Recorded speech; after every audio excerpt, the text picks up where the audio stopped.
Thank you very, very much, and welcome to everybody today. And Neil, I just want to thank you for making us feel so welcome in this amazing facility. It is very hard to believe that it was a Portakabin just a few years ago, and I think it's a really fitting place to be launching our work today on regional productivity, because it's such a heartland of innovation. And the announcement just recently from Jaguar Land Rover about some visionary new plans for Coventry to become one of the UK's really great smart cities. And one of the things that we're here to talk about today is about the role that cities and city regions can play in the UK of the future. I want to talk today about productivity and differences across the UK and what could be done about them. And I start with just an acknowledgement that productivity really is not the most exciting term, but it matters so much as a bedrock of living standards, opportunities, and what we can promise our children in generations to come. Now, I think we've known for a very long time that there is a productivity gap at the national level with the rest of the world, with many countries in the rest of the world. The numbers are startlingly large. So we have a productivity gap of 30% with the US, 20%, 28% with Germany, and also with France and Italy and other European countries. What has been rather less talked about are the differences within our country that we believe are at the root of this, and that addressing these differences will allow us to address the national productivity gap in a very effective and important way. The fact is, and I think we just need to really acknowledge it and understand it, that some of our regions and nations have been left behind in our economy. And in the last 6 months, we have all lived the consequences. We've seen the frustration, we've seen it find a voice in the Brexit vote, and there is a real gulf in opportunities between different people in different parts of the United Kingdom.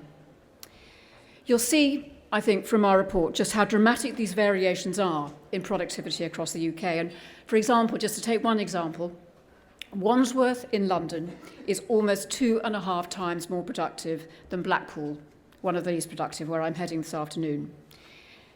Perhaps a little more surprising is while you might expect big gaps between regions, productivity differences within regions are almost as big. So here in the West Midlands, for example, Solihull is a third more productive than Wolverhampton, just 20 miles away. And this really matters to people, effects on wages and living standards. And if you live in Wolverhampton, for example, you'll earn on average £5,000 less than someone in Solihull. And it's the same story across much of the UK. Communities living side by side, divided by an invisible productivity gap.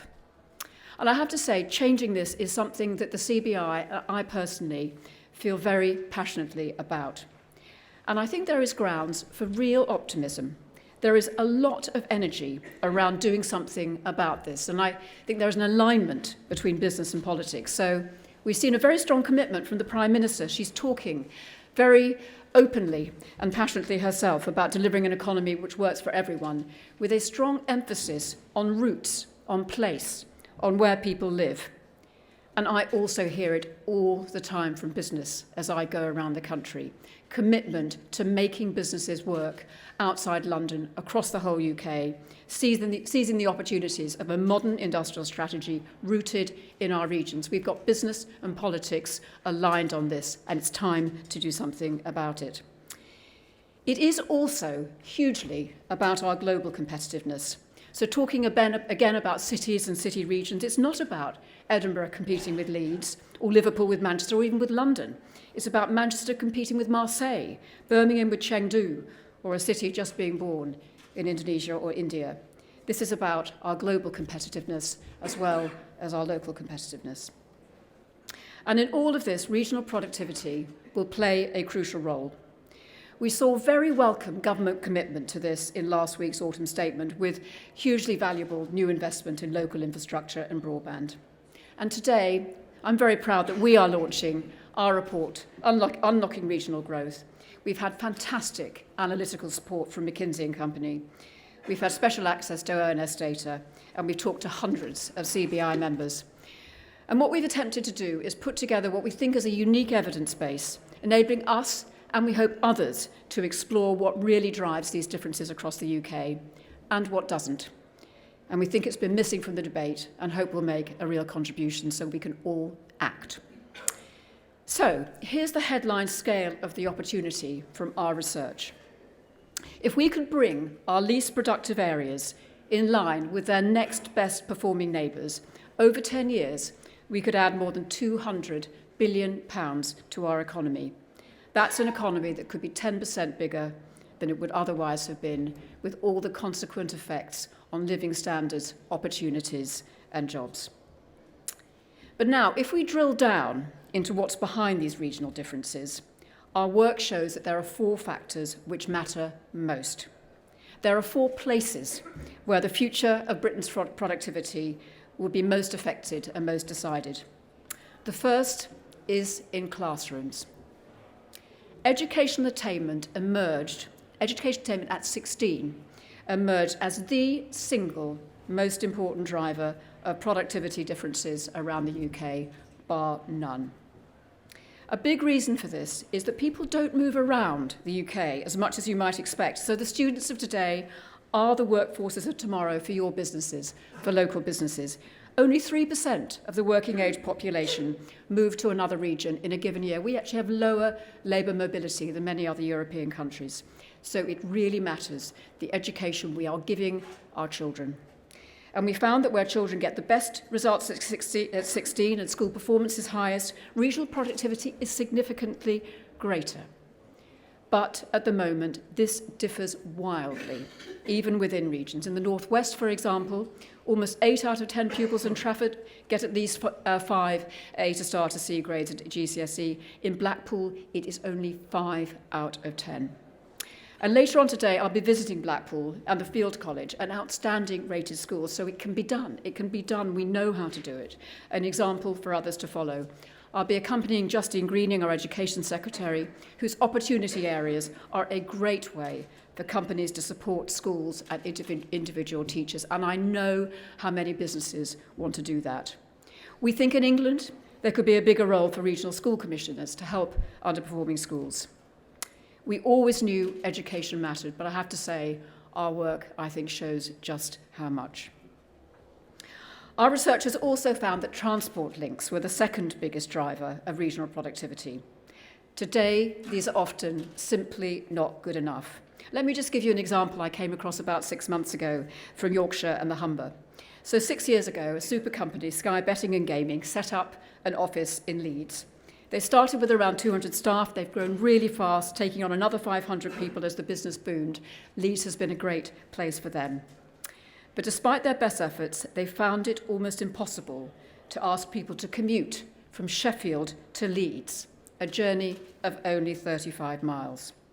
Too slow, too unreliable.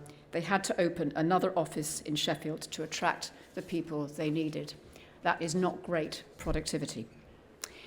If we manage to cut the time, I think we've really tried to quantify this, if we manage to cut the time it takes to travel between some of our northern cities, like Sheffield, Leeds, Manchester, Liverpool, to around 30 or 40 minutes, that's the magic number, it could provide access to a working population of up to 16 million. Now that matches the number within an hour of London, and we know how important that has been for London. This would have a dramatic impact on northern productivity. We estimate, for example, it would increase the productivity of Leeds to well above the average of the rest of the country and to the level of Oxfordshire, just to give one example.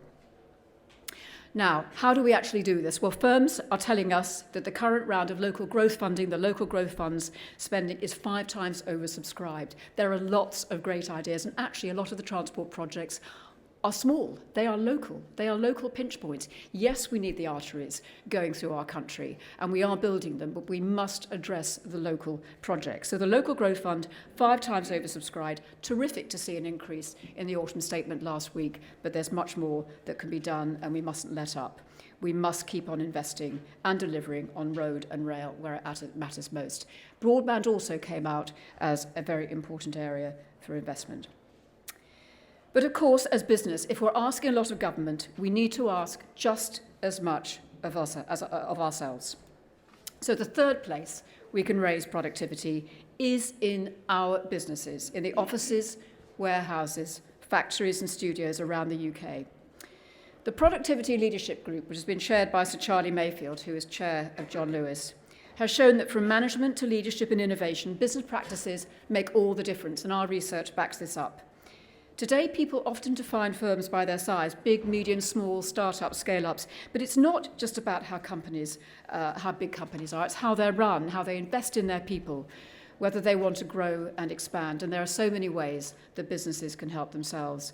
Just one example that we have become very familiar with is Strathclyde Business School's Growth Advantage programme. A 10-month growth accelerator for CEOs has had a significant impact on participants. The Productivity Leadership Group under Charlie Mayfield is rolling out, a very interesting tool called How Good Is Your Business Really?, enabling a firm of any size to put in a few facts, details, insights from their organisation and really get a benchmark for how good they are based on global comparators, with tools and techniques for doing something about it. This is about what business can do in terms of self-help. The fourth place which drives productivity lies beyond our borders, in the customers and geographies around the world, the people who buy Britain's great products and services. It is chicken and egg, so productive firms are more likely to export, but exporting also makes firms more productive. We see this time and time again, and I'm sure you have experience of it. Exposing firms to the pressures of foreign markets helps them become more competitive and encourages them to innovate. But how can we do this? We're talking about this a lot. How can we, particularly in the context of our new global relationships, how can we get more firms exporting?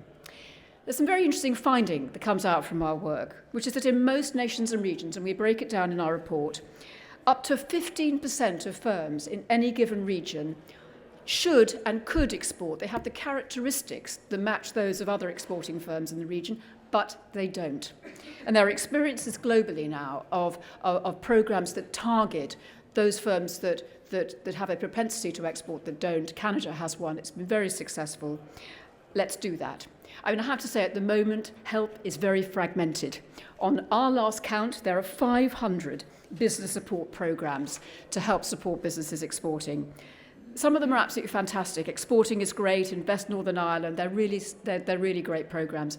It's now time to consolidate them and really do something that is big around exporting. But I think we all know that while policy at a national level will play a crucial role, regional productivity can't be mandated from an armchair in SW1. And there is real excitement around our nation as regions and different parts of the country take charge of their own destiny. And it's a great pleasure for me to welcome Sir John Peace here today, to have him here as one of the architects and the chair of the Midlands Engine. And of course, there's the Northern Powerhouse. There's political and business leadership emerging in the South and Southwest, and devolution deals, city deals all around the UK. This is a real movement. This is a real change. And now is the time to use it to make things happen. And the aim of our work, the aim of our open source evidence base that we're releasing today, is to help fuel the next decade of leaders in business and in politics, and the next decade of devolution. So today, there are just 150 days left until the mayoral elections here in the West Midlands.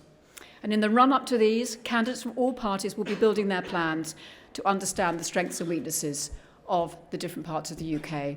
Businesses doing the same thing. And we've left a scorecard. We've pulled a lot of our work together into what we think is a simple scorecard to give a sense for any individual region, LEP, city, town, a sense of strengths and weaknesses. And we've left one for Coventry on your seats today if you want to have a look. So businesses and candidates should know, for example, that Coventry ranks in the top 20% for in-work training. It has more challenges, however, on school outcomes and business school connections, a real opportunity for all of us involved in business. And early next year, we'll be building on this work. We'll be publishing more than 250 of these scorecards for the UK's nations, regions, towns, cities, and local areas. So to sum up, I think we do need to ask ourselves a really important question. What kind of country do we want to be in 20 years' time? Do we want to be a country where some parts prosper and others fall behind? Or do we want a country which really does work for everyone, where everyone in the United Kingdom grows up with great opportunities right on their doorstep, where businesses can thrive and grow in all parts of the UK? And for me, it has to be the latter. Raising productivity across all parts of the UK should be one of the most important goals of the next 5 years. And it's time to turn all of this from headlines that people read in the papers into action, which will create jobs and change lives. And I look forward to working with all of you on this goal. Thank you very much indeed.